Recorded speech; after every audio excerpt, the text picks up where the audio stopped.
when we tested on Friday. Yes. David, can you hear me okay? Yes, I can hear you. Yeah. Wonderful. We are getting underway then, ladies and gents, with our next round table.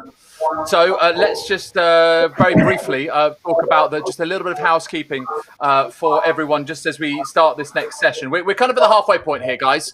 We've done 3 sessions, got 3 more to go. As you can see, we've got our wonderful moderator and 2 speakers present. But in order for your questions to be spotted by our eagle-eyed team behind the scenes, please put them in the questions tab. Don't put them in the chat. They'll get lost because a lot of you are getting excited and chatting away like crazy. But of course, we do want your interaction. Do get involved with the polls as well.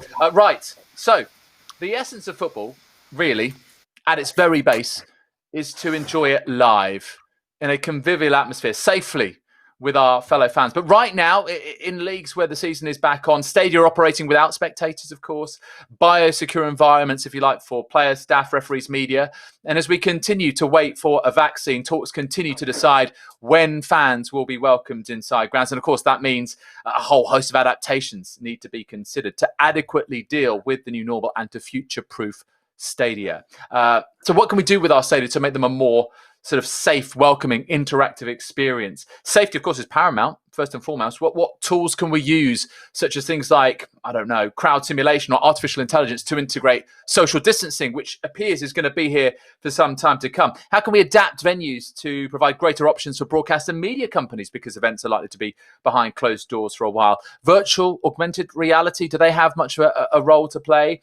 And looking further afield, perhaps a little bit deeper, do business models for Stadia need to be rethought? Can Stadia match the quality of offerings across the entertainment and leisure sectors? Is a more diversified blueprint for stadium revenue necessary to maximise non-match day? Because it's clear it's gone way beyond just simply selling tickets and bringing fans back through the turnstiles once they do return, which of course they absolutely will. So let's flesh out this discussion then as we talk about stadium management in a post-pandemic world, a long-term transformation on the cards. And this session is in partnership with Nelson Mandela Bay.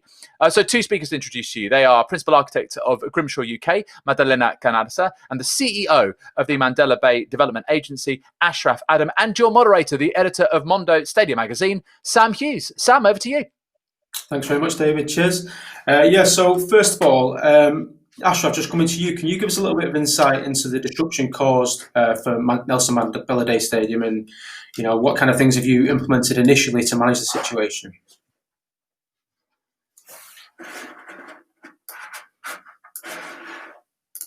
The virus and the lockdown and the absence of crowd at stadia, that we were not going to be able to use the stadium for any of the events that had been planned, both soccer and rugby events. And so we very early on decided that we were going to support the emergency measures in the city, and we started converting some rooms and some parts of the stadium for self-quarantine. So if you look at the densities of some of South Africa's poorest areas, self-isolation is quite difficult. And those who do need to isolate and cannot self-isolate at home, and we've provided that facility at the stadium. So we did that very early on. And so that's going to affect us at least till the end of the year. Okay. And Madalena, just coming to you, looking at fan experience in the stadium, one of the big issues is obviously going to be entry into the stadium itself. How do you see that changing from a design point of view? Thank you, Sam. Yes, this is a very good question, actually. The fan experience would certainly change, and the change will start from the very beginning of the journey to the stadium. Temperature check control will be the new normal, and we will get used to it. We will get used to it as we got used to the liquid ban at airport and the bag checks after the 9/11. So this will be the new normality, together with contactless ticketing, staggered entrances. So there will be all sorts of new technologies involved that, of course, we have to integrate to the entrance itself. And even if these technologies are very quick, still they are more complicated than the one that we have today. So that could be a good opportunity for redesigning the outside zones of the stadium. As you know, outside the stadium there are up to 4 zones from the spectator arriving from the outside and then up to the entering the stadium, and that can be an opportunity for reinventing and rethinking from an architectural point of view, as well as bringing new digital content so that the fan can be engaged before entering to the stadium. So the experience of the fans can start even before entering to the stadium. Okay. And Ashraf, coming back to you, what's the entry setup like at your stadium? Will you be looking to embrace some new technology in that area? Madalena mentioned a few there, kind of contactless ticketing, crowd intelligence software. Are those kind of things that you'd implement at Nelson Mandela Bay Stadium? Yeah, I think Madalena raises a very important point around the use of the ancillary ground and areas around stadiums a lot more effectively and a lot more efficiently. Stadiums by their nature, and I know that we've got many stadium designers in this discussion, but stadiums by their nature are inefficient because they cost a lot of money to build and they cost a lot of money to maintain and operate. And most of the events are designed to take place within a bowl, and that in itself is economically inefficient. You've got to raise the activities around outside of the bowl. And what we've been doing at the Mandela Bay Stadium is we've been cleaning up the lake that's attached to the stadium, and so that we can increase water-based sports at the lake. We are working on alternative energy generation and are working with the local business chamber and some of the and perhaps some of the large motor manufacturers, which are located here. We are putting in 5-a-side soccer cages. I don't know what you call them. I'm just a manager. And so we are looking at a wide variety of non-bowl events, including concerts and mountain biking, drone racing. And so that's been something we've been working towards. Okay. And when it comes to, the new normal, I suppose we'll call it, are you going to be implementing new technology for fans for social distancing and things like that? Yes, if I could just add one more thing before then. So, energy is a big issue in South Africa and the cost of energy. And we took the decision to say, look, instead of the stadium being a cost to maintain and operate, why can't the stadium be a generator of income every day? And so if we can raise that kind of revenue by feeding in lower electricity costs, then it also help to grow the economy for business and things. So that's an important aspect. But in terms of social distancing and all the other activities, as I said, the stadium is going to be inoperable for sport until the end of this calendar year. And so we are carefully watching what's going on in the sports fraternity. To some extent, rugby might be coming back sooner than soccer, although soccer, to some extent, has been given permission to start. And really, the stadium is only a soccer and a rugby stadium, and those are you have to have your spectators there. And so what we are going to have to work on, and we are going to work on as soon as we get the go-ahead that the stadium can be used, is the way in which we can efficiently look at sanitization, social distancing, ensuring that people are able to enjoy a match for the sake of the match without having to worry about whether they're infecting others or being infected by others. And that's the big challenge. But human beings are social beings. We'll always find a way to get together. Stadia have been around before the Roman times, so we'll find a way. Yeah, I'm sure. Madalena, coming back to you, we mentioned social distancing, so seating capacity is going to be an area that needs to be looked at. What changes do you think we're going to see in that area?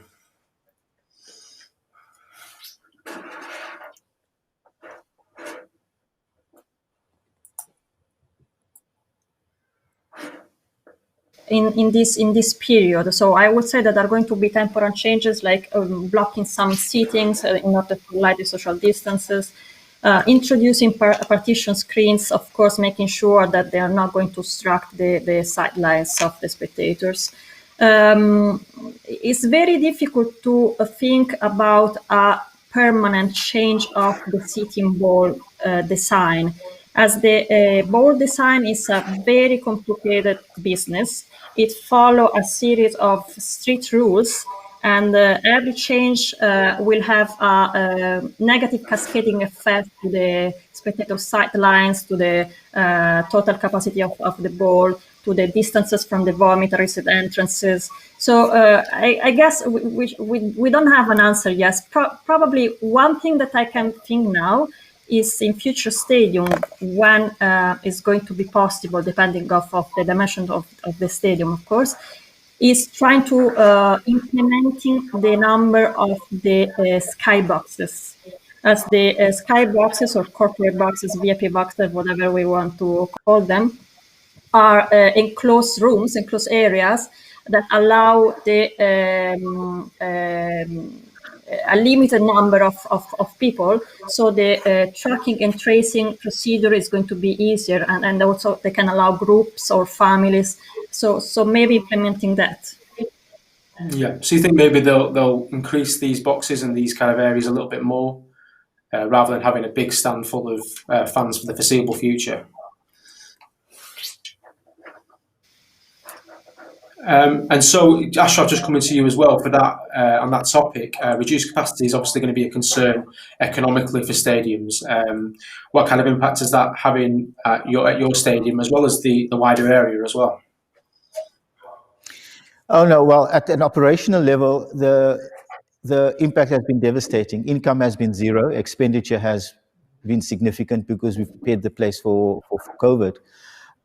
So revenues at the stadium are going to be pressured for a long time. However, we are, in addition to what I've spoken about already, we are talking to Nelson Mandela University to look at ways in which they could use the need for social distancing in particularly areas such as science, and then use our boxes, whether they're star boxes or these exclusive boxes, as lab facilities. There are other aspects where we're looking at waste to energy generation. We are looking at perhaps exam centers where universities need exam centers which cannot be done online. So we are also exploring the idea of high-tech food production. So it's really a case of me saying nothing that made sense before might make sense now, and nothing that was too radical before is too radical now. Let's just keep an open mind and let's see what we can come up with. Okay. And Madalena, coming back to you. So as stadiums start to welcome visitors back bit by bit, what kind of transformations do you think we can expect to remove the concern for fans that they may have? And what's the kind of new normal going to be, do you think, within a stadium? Well, as we said earlier on, it is going to change from the entrance. So we already cover the transformation at the entrance, and then once enter into the stadium, there will be again a different level of materials and operational changes. Starting from the circulation, the flows, we will have to introduce one-way circulation. There are already some innovation and creative ideas to reduce the queues at the concessions, at the restrooms. For example, the apps for crowd tracking or click and collect, so people can go just collect their food and beverage and take it to their seats. There are also proposals for introducing robots and drones to collect to bring the goods directly to the people's seats. But I think that some surveys will be needed to see how the people will react to that, because it's a big change, and maybe not everybody will be happy to be served by a robot. And considering that it's going to be an expensive transformation, it's good to see how the people would react. In general, for an interior design, there will be an implementation of the anti-material materials. So already scientists and suppliers are working together to experiment new antibacterial fabrics to upgrade all the areas, from the sitting board to the hospitality areas, VIP areas, prayers facilities, staff facilities, everywhere. Wherever we can, we have to improve these new materials. as well as increase, of course, the touchless technology, automatic doors, voice-activated lifts, hand-free switches in all the areas. And probably the most important transformation implementation that we should do to remove the concern from the fans coming to the stadium is working on the air conditioning system, because we all know that that is one of the main spread of the virus. We should avoid the recycling of the air. There will be, I expect, new innovation and invention for air filterings, both in heating and cooling. And also we should use as much as possible natural ventilation. Okay. And so can you just tell me what do you think the biggest challenge will be from a design point of view when it comes to making all these changes? What do you think is going to be the biggest problem for you guys? The biggest challenge is exactly implementing all these changes that we're discussing now, and that they're happening every day. There is something new, and we have to implement it and in the design, in the concept design of the stadium from the very early stage. So the stadium is a very complex building. It's already a very, very flexible building, because when we design a stadium, we have to take in consideration two configurations, sometimes three, which are the match mode, the concert mode, and in case of the Olympic Stadium, the legacy mode, which is the transformation of the stadium after the end of the Olympics or the event. And what I'm seeing now happening, I'm seeing that are already happening at a three further configuration. They don't have a name now, but I'm calling them the lockdown mode, the reduced capacity mode, and the emergency mode. The lockdown mode is what we're seeing now. The stadium the matches are played at empty stadium. Seeing all sorts of innovation for making sure that the fan experience as well as the player experience is the satisfaction. For example, bringing the crowd into the goal, the visualization of the stand, the new camera position, because for the fact that the sitting ball is empty, the camera can be placed everywhere. So actually, it's not going to spectator sidelines as the stadium is empty. So this new position can bring a new experience from the spectator at home, that can, for example, interact and choose what camera they want to see. So all these changes we have integrated from the very beginning. The reduced capacity mode, we already covered this. So how we are going to, of course, we don't want another pandemic to happen, but we have to get ready to it. So we have to make sure that the transformation, if needed, they are going to happen faster, quicker, and cost effectively. So implementing skyboxes, having more seating, for example, sectorizing the circulation, for example, in quartiles, so that we can track the spectators. Of course, this we have to see how it works with the fire regulation. And the last configuration is that I call the emergency mode, is the use of the stadium as hospital, quarantine center, testing facilities. So this is not something new. It happened already in the past. So it is very important to make sure that we highlight the importance of the stadium from the social point of view. So the building, the venue is an asset for the whole community, and it serves the whole community, not only the spectators that are going to see the match. And I think that as designer, we should have this in mind from the beginning, and add another scale of measure. When we design a stadium, we don't have to think only in seating capacity, but also, for example, in beds capacity or intensive unit care capacity. We have to be able to say this stadium has a capacity, for example, of 50,000 seats and 4,000 beds. I think this is really important. We should introduce it from now on. Okay.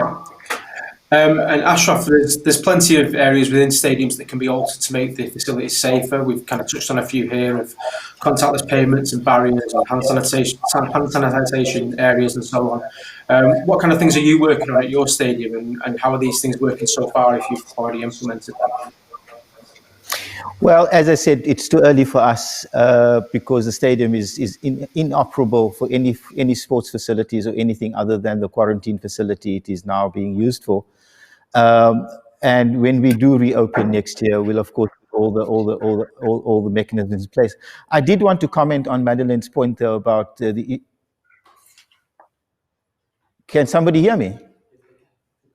Okay, and I did want to comment on Madeleine's point about the opportunities for stadiums.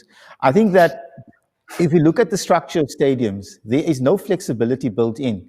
So, for example, if you have a soccer stadium, it's very difficult to put an athletics track around that. And I think that the flexibility is going to have to come into the structure of the stadium, in how it moves, how it can be repurposed at short notice for different types of sports. Because I think that is going to be something that we look at mainly because there's going to be the issue of value for money, but different sports have different requirements, and in that your testing, your sanitation and social distancing are going to have different needs for different sports, and we're going to have to look at it in that way. So I think the opportunity for redesigned stadiums using using the technologies to come up with truly multi-purpose stadiums is there, and I think that's something that we look forward to. Okay, and just coming to you, Madalena, we've got a little bit of time left here. So, what do you think sporting venue architects will learn from this whole situation, and what will they implement moving forward, most of all? Well, I think that what we learn is that challenges brings new opportunities, and it is case to say, I think it has been said many times during this period that necessity is mother of invention. We have to make sure that it's an exciting moment for us, I have to say, because all sort of new things are coming out, and actually. Designing a stadium, actually any building, but I'm talking from my point of view, designing a stadium is going to be a new experience because it's not going to be just the traditional team architect engineer, but I expect all sorts of new professionality involved to make this happen, to make the stadium of the future, from antivirologists, doctors, scientists, psychologists. So we all have to work together to think about to think at the stadium of the future. Okay, just having a quick look at the poll we've had running throughout this, and it says that the question was, will COVID-19 lead to permanent change to stadium layouts and so on? With 73% are saying yes, so it does seem that we're on for permanent changes. Ashraf, just coming back to you with that, just to finish off, what do you feel that you guys are going to learn from this in terms of stadium management moving forward? Yeah, what we've learned is that stadiums can actually be very good public facilities, public health facilities, and if you act expeditiously, they can become very useful support mechanisms to public health services, and that has been a huge lesson for us. We also learned that that stadiums are very vulnerable buildings in that, so they're flexible on the one hand, but they're vulnerable on the other, and the vulnerabilities arise out of their limited use because they are designed around a bowl event and bowl activities, which are limited. And so we've learned that if we look ahead, we're going to have to look at what else we can do in bowls, in stadium bowls, because that is where a lot of revenue needs to be generated. Even though we can look at non-bowl events for revenue, which we have been doing and continue to do, with whether that is partnering with local firms, partnering with local communities, doing food distributions, the Mandela Day activities in terms of getting local communities involved in sport. We will continue to do that.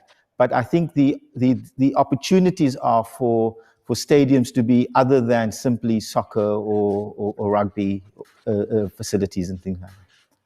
Okay. And that's what we found. Well, brilliant. Thanks very much. Well, we've just got a few seconds left, so I just want to say thank you both for joining me. Really appreciate it. We've got some really good stuff there. Thanks very much, guys.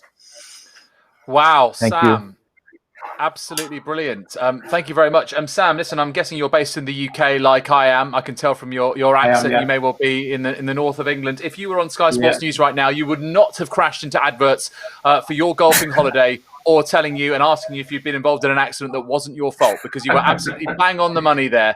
Fantastic work. And thank you so much to Madalena and to Ashraf as well. We covered in a very, very brief space of time there, admittedly, half an hour is not much to work with, but you managed it brilliantly, about all sorts of different areas that come to play when we're talking about stadium. Flexibility being a key one that Ashraf mentioned a few times, and how stadiums need to be moved and repurposed. And there are now stadia out there where you do get the sense that they are thinking about this. And certainly if you've been to the Tottenham Hotspur Stadium in North London, that is a marvel, isn't it? It is a wonder of engineering.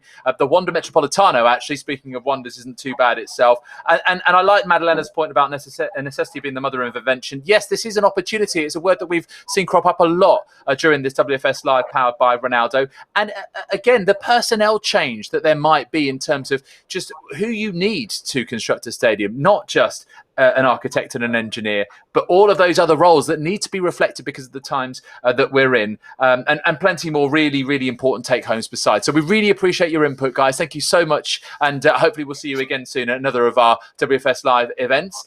So that is the talk on the stadia. We'll be back in about 8 minutes' time as we reflect on 1 month into the new normal sports comeback from COVID-19. Stay with us.